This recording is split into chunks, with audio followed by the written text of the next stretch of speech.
newslink.co.in। एका क्लिकवर रहा अपडेट। पनवेल महानगरपालिकेची सार्वत्रिक निवडणूक जवळ येऊन ठेपलेली असतानाच आज भाजपची पहिली उमेदवारी जाहीर झाली आणि याच संदर्भात चर्चा करण्यासाठी आपल्यासोबत आहेत माजी खासदार रामचंद्र ठाकूर। सर, एकूणच काय सांगाल, पहिली यादी जाहीर झालेली आहे, एकूण गाजावाजा झालेला आहे की पनवेल महानगरपालिकेमध्ये भाजपचीच खुर्ची येणार असं गाजावाजा झाला आहे, काय वाटतं एकूणच? आम्ही फक्त पहिल्यांदा आभार मानतो। तुम्ही पनवेल महापालिका क्षेत्रामध्ये भाजपचा गाजावाजा आहे, सर्व लोक भाजपात येणार असं म्हणतायत, हा तुमचा अंदाज 100% खरा ठरेल, तो तुम्ही वर्तवल्याबद्दल पहिल्यांदा तुमचा आभार मानतो।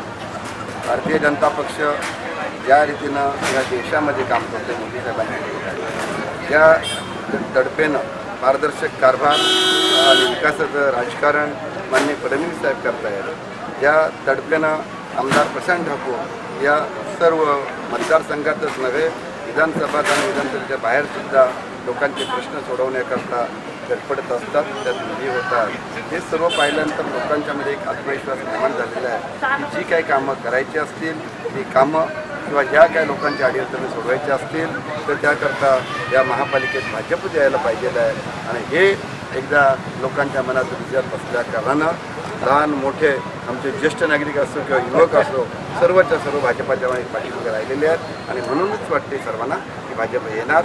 भरपूर आमच्याकडं अगदी उमेदवार भरपूर लोकांचे उमेदवार मागितलेले आहे, पण एक आम्हाला पण खात्री आहे की तसं वातावरण तयार झालेलं आहे की जे कोणी ज्याला कोणाला मिळेल, कारण स्पर्धा जास्त आहे।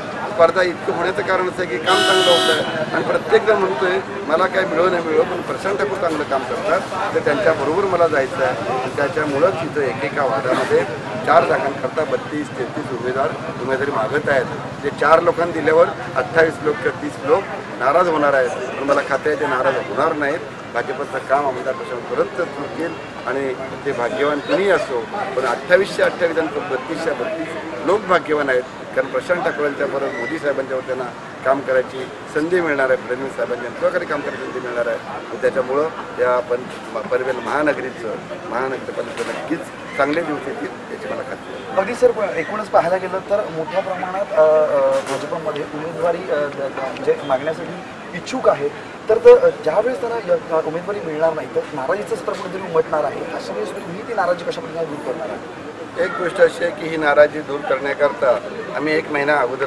पावलं टाकलेली आहेत। आम्ही प्रत्येक प्रभागामध्ये 4-4 उमेदवार आहेत। अगदी कामोठ्यामध्ये एका प्रभागात 3 आहेत आणि तक्का खोदी वगैरे 20 नंबरचा आहे तिथे 3 आहेत, बाकी सर्व 18 प्रभागामध्ये 4-4 उमेदवार आहेत। आम्ही प्रभाग कमिट्या घेतल्या, कार्यकर्त्यांना बोलवलं, त्यांची मतं जाणून घेतली आणि त्यावेळेला सांगितलं आता उमेदवारी अजून यायला हे 1 महिना आहे, निवडणुका जाहीर झाल्याबरोबर दिवसाला 1 महिना आहे, कारण 19-20 तारखेला निवडणुका जाहीर झाल्या गेल्या एप्रिल महिन्याच्या आणि 20-24 मेला मतदान होणार आहे। 1 महिना अगोदर मग आपण कुणाचा प्रचार करणार?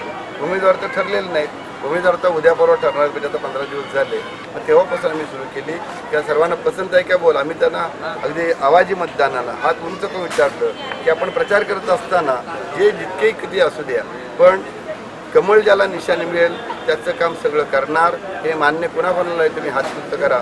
100% लोकांनी त्यावेळेला हात उंच केलं, त्यावेळेला शब्द दिला त्यांनी, म्हणजे इतकं वचन दिलं की आम्ही कुणी उमेदवार असो पण सर्वच्या सर्व बाकी ज्यांना उमेदवारी मिळणार नाही ते नाराज न होता भाजपचं काम करू आणि त्याच्या उमेदवारी अजून उद्या मिळायची आहे, परवा मिळायची आहे, काय ते मिळेल नाही मिळेल खात्री नाही, पण बघा कमळ लावलेत खिचाल, म्हणजे अशा रीतीनं ही कमळाची निशाणी आहे, हृदयात वरती खिचात बसून ती हृदयात बसलेली आहे आणि त्याच्यामुळे आमचे हे लोक नाराज होतं वाटत नाही, थोडं वाईट वाटेल, ज्याला तिकीट मिळत नाही ते वाईट वाटणे स्वाभाविक आहे, त्याच्यामध्ये काही चुकीचं आहे अशातला भाग नाही आहे, पण त्यांना माहीत आहे की मी नसलो तरी माझा शेजारी माझ्या प्रभागातला जो काही कार्यकर्ता उमेदवार होणार आहे तो आपल्या बरोबर असणार आहे। आणि आमची शिकवण अशी आहे, आमच्या सरकारनं मोदी साहेबांनी सांगितलं, फडणवीस साहेब त्या दिवशी ताबडतोब त्या क्षणी लाल दिवा काढून टाकला।